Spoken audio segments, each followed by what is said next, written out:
Hello friends, you have heard about Garner's definition of the state.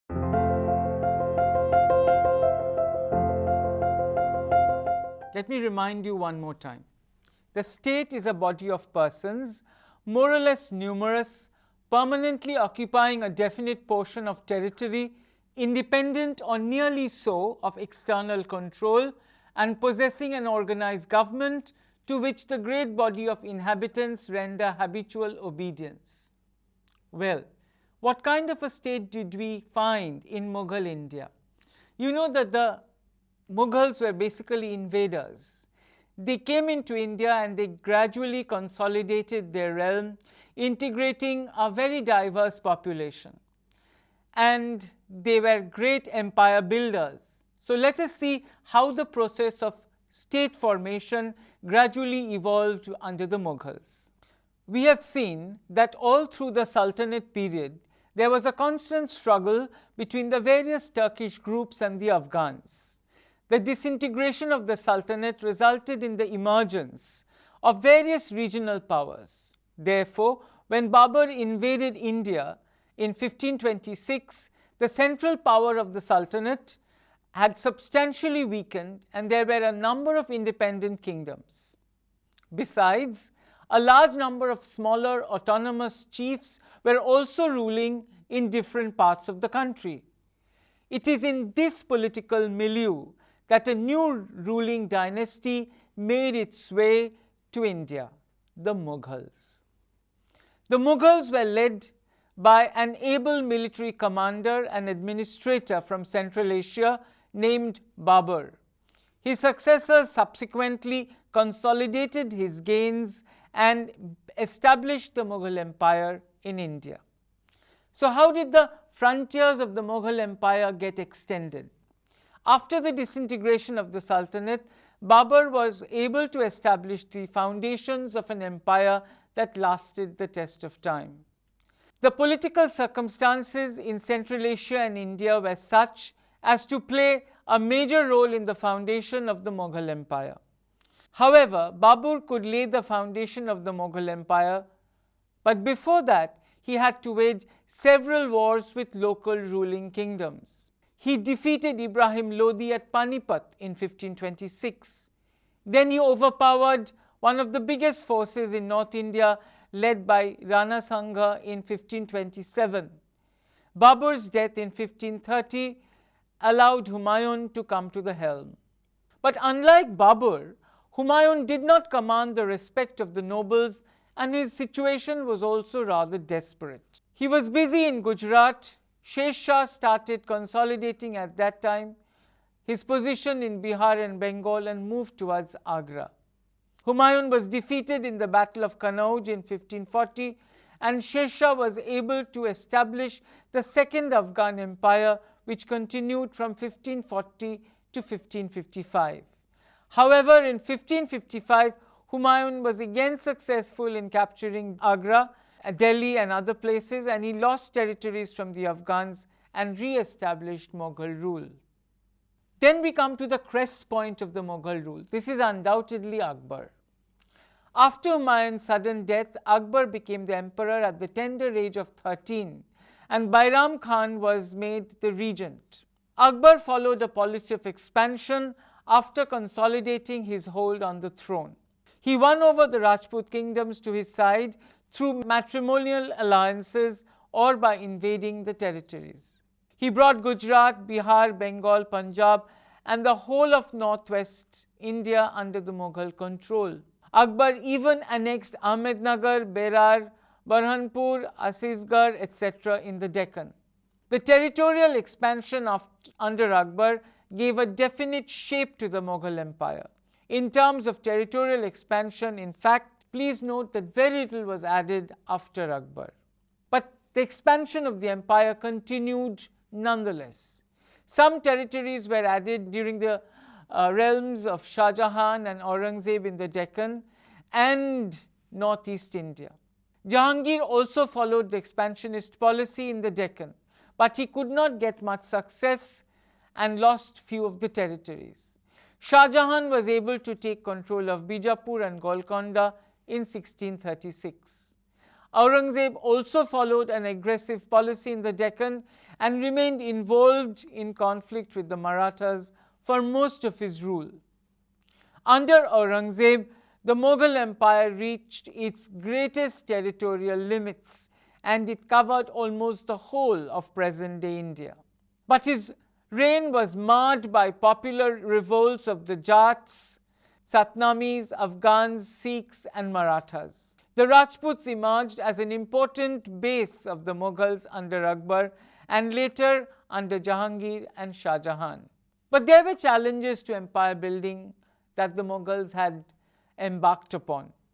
The Marathas posed a major challenge to the sovereignty of the Mughals under Aurangzeb. The Deccan states put up a stiff resistance against Mughal expansionist plans. The northwest frontier region was also a trouble spot and the Mughals had to suppress disturbances there. Thus we notice that in the process of the establishment and expansion of the Mughal Empire, and it was a mighty empire by any standards, the Mughals faced resistance every now and then, and they had to negotiate their way through diverse means and strategies. But while the frontiers of the empire were getting extended on the external front, internally consolidation was also being looked into. By the time the Mughal Empire was established, the power in the countryside was mostly in the hands of the large and small Hindu family and kin groups. The groups had emerged as a consolidated great Rajput caste spread over a large part of North India, incorporating the various erstwhile ruling elements and the newly Brahmanized tribal and pastoral chiefs. They enjoyed claims over the surplus produced by the peasants and were masters of their respective territories. The Mughals referred to them as zamindars, a generic term, the first reference to which comes from the 14th century. Caste cohesion and caste affinity among them had encouraged conditions in which members of a subcaste lived close to each other in a cluster of villages known in Mughal India as a pargana. Caste, zamindari and pargana boundaries often coincided. That these Hindu countryside lords were an important constituent of the Mughal state was not an ordinary achievement, but it was certainly not unprecedented. The policy of their absorption to the Muslim state power was not begun first by the Mughals. In fact, you will find that since the time of the rule by the Tughlaqs, Hindus began to figure in a major way in all state services. Sikandar Lodi, greatly remembered for his bigotry, encouraged the Hindus to learn Persian in order to be able to take up responsibilities and high positions in the state. In fact, the very rise of Sher Khan Suri to power depended considerably on his ability to integrate the Rajputs into his army. And by the time of the early Mughals, Babur and Humayun in that category, the Hindu presence in the Muslim state was so pronounced that it even began to threaten some sections of the Muslim notables. This consolidation was subsequently reinforced with other Mughal emperors. Much of the strength of the regional sultanate seems to have depended on the sultan's ability to coordinate their relations with the territorial Hindu magnates. Under the Mughals, this coordination was evidently reinforced. But what is of greater significance for our purpose is the fact that besides the enormous increase in the scale of this coordination, many of the local Hindu elites began to identify themselves to a certain degree, of course, not simply with the Mughal state system, but more important, with the Mughal Persian lifestyle and culture. The bedrock of a Mughal state or polity was thus founded in no uncertain way. Both external frontiers had been extended and internally consolidation had also been ensured. The state is defined in Muslim India, in Mughal India rather, as an organism. Abul Fazl likens the state, the body politic, to a living organism. just as the balance or equilibrium in any living creature is contingent upon the balance among the four elements of fire, water, air, and earth, similarly, the stability or equilibrium of a polity is dependent upon a judicious balance and division of ranks, with each rank or segment contributing to the prosperity and the well-being of the whole. In the event of any segment transgressing its limits, the equilibrium is naturally upset. So, what were the constituent classes of society that could contribute to such a balance? Abul Fazl defines the state in the context of the needs of society. He identified several categories of human beings in society, like warriors, merchants, and the learned or the religious classes like the Brahmins and the ulemas, and also the laborers and husbandmen. All these individuals are said to constitute three classes or categories of men: noble, base, and intermediate. The nobles possessed intellect, sagacity, administrative skill, eloquence, and courage for military duty. The other two classes were self-centered in comparison. The laborers and husbandmen are relegated to the third or the lowest position. In Abul Fazl's views, ignoble classes reflected the prejudices of the contemporary upper classes. What were the implications of the social division that has been flagged by Fazl? It implied that those belonging to the lower rungs of the society ought not to aspire for a share in state power and administration, which ought to be the exclusive prerogative of those belonging to the noble families and the upper castes. You can easily discern here the elitist ethos of the social architecture. The existence of evil and corrupt segments in society justified despotism of the monarch, for only the emperor who possessed the requisite qualities could prevail over all these sections. It was the king's responsibility to maintain social order and stability by preventing strife among the various sections, and he was also duty-bound to put each segment in its proper place. Social stability demanded that each member functioned on the basis of the social segment to which he belonged, and everyone in this system had to function in due subordination, and that would alone contribute to harmony. So what is Fazl's recommendation? He recommended a social division of labor and that each person should specialize in his allotted station in life, because each person, in doing what he was best suited to do, would do it best, and that would add up to social harmony and stability. Abul Fazl opined that the noblest souls are those pledging absolute and unquestioning loyalty to the emperor. Just below them are those whose loyalty is commensurate with tangible gains, and the worst are those who are disloyal and rebellious. To Fazl, the stability of the realm depended upon a sound administrative system, and the efficiency of administration depended upon the coordination of the four elements that we have mentioned: fire, water, air, and earth. So who are the constituents of the administrative hierarchy in the state? At the apex of the administrative hierarchy, there is the Nuinan Daulat, who comprises the highest nobility, whose devotion shines through the battlefield. They resemble the element of fire. Next is the Awliya-i-Nusrat, that is the revenue officials who represent the wind or air, enabling the administration to breathe. This is followed by the Ashab-i-Suhat, or advisors of the king, who represent water. Perceptive, experienced, and well-versed about human nature, they represent water inasmuch as they irrigate and inundate the body politic, with their moderate views contributing thereby to the prosperity of the realm. And in the final category are the personal attendants of the king, who represent the earth. If they are free from the dross and the humdrum, they can operate a magical effect on the king, but otherwise they can act like dust on the face of success. The center of gravity of this entire system and of the state as a whole was undoubtedly the emperor. During the time of the Delhi Sultanate, several Turko-Afghan kings were adorned with the insignia of sovereignty by the caliphs. But we find a difference when we look at Mughal India. We find here that the emperors were far more independent of the caliph and did not desire either confirmation or sanctification of their sovereign authority by the caliphs. From the time of Akbar, which in a way symbolized the high noon of Mughal rule in India, Mughal emperors began to add the title of Khalifa after their own names.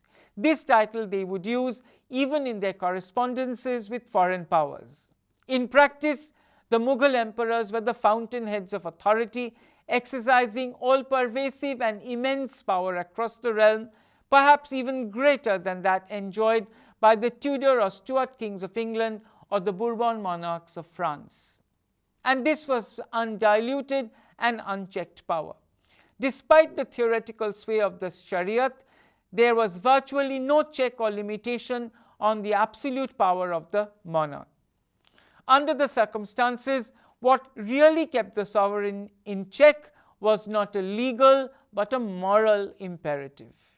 As FAZL comments, kingship is a gift of God, and it is on the individual who is the king that the entire discretion to act in a human and humane way depends.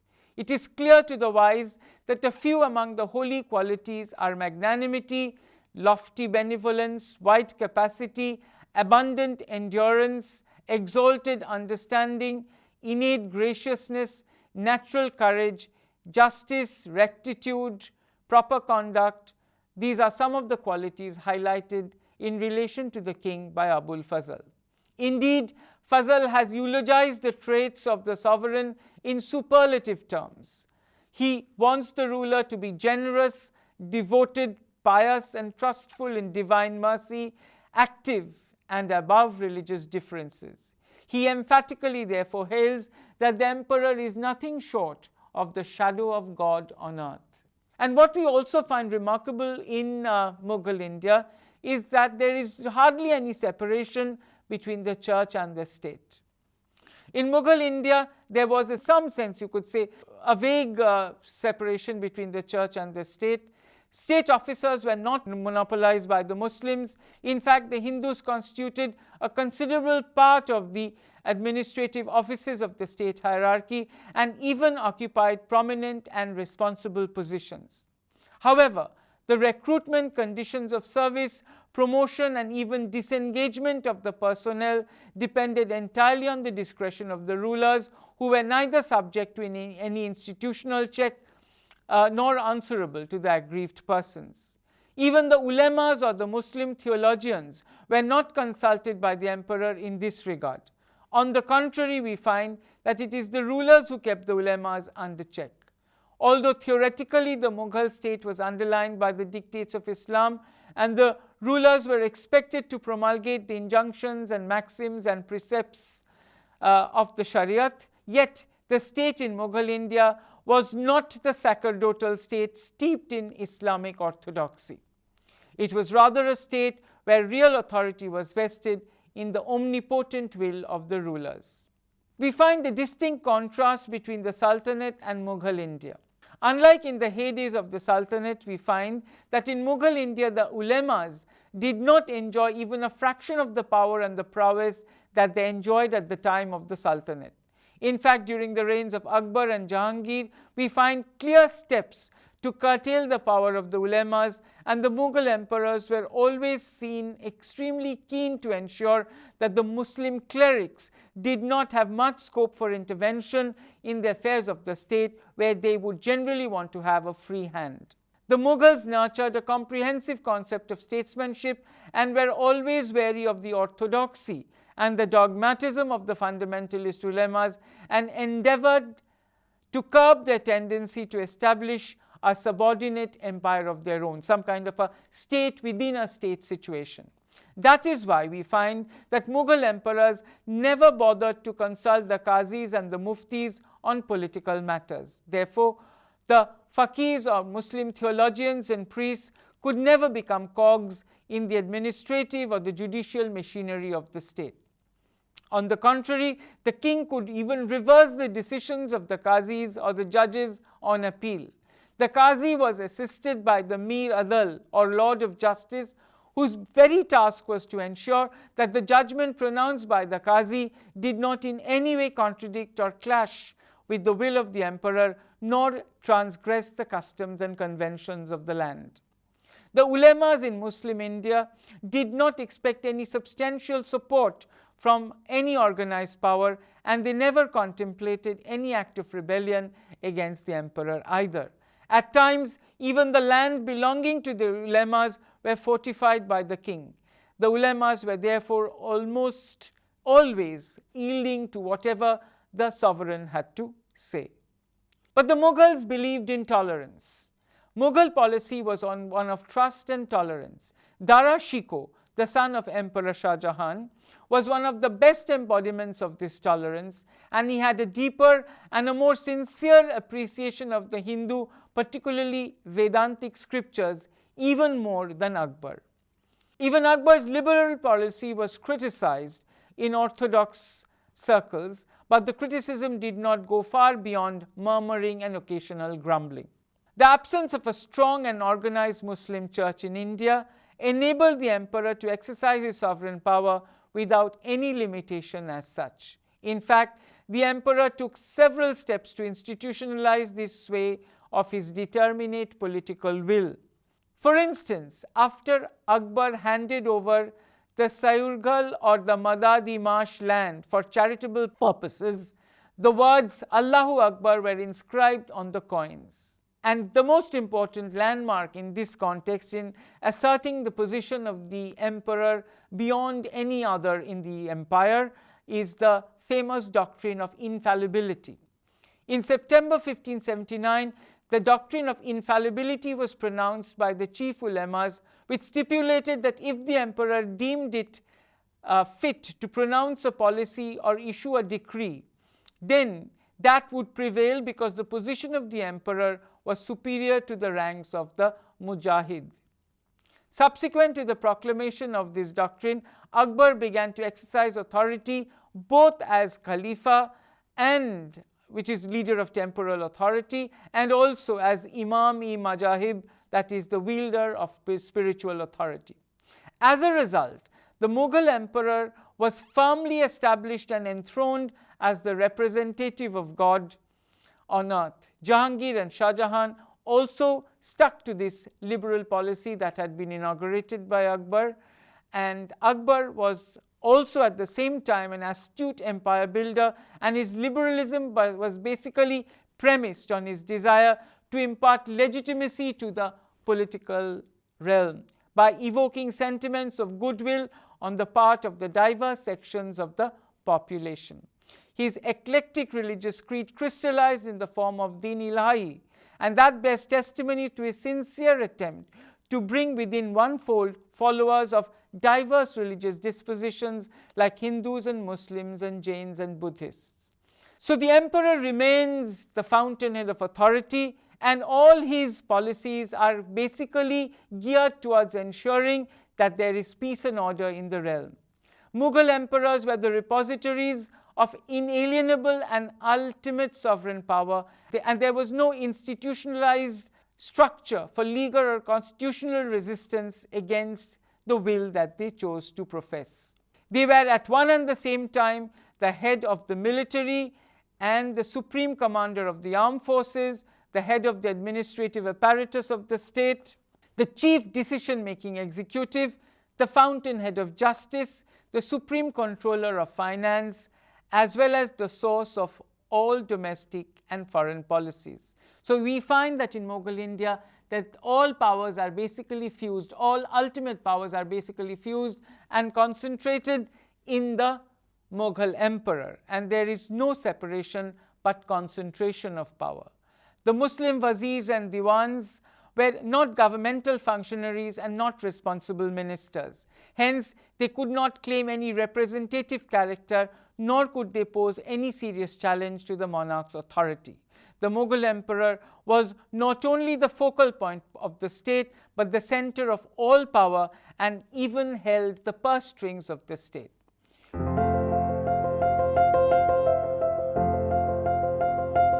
So what are the main points that I would like to flag in conclusion?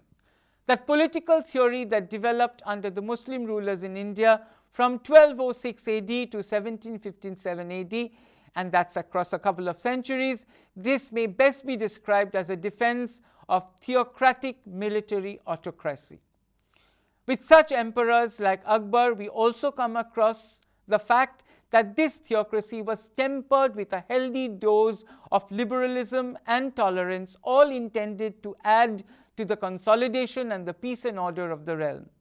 But there was no theoretical or practical separation of the domains of religion and politics. So in every sense, the Mughal India, the state in Mughal India, was a theocratic military state ruled by the iron hand of the autocrat who was the Mughal emperor.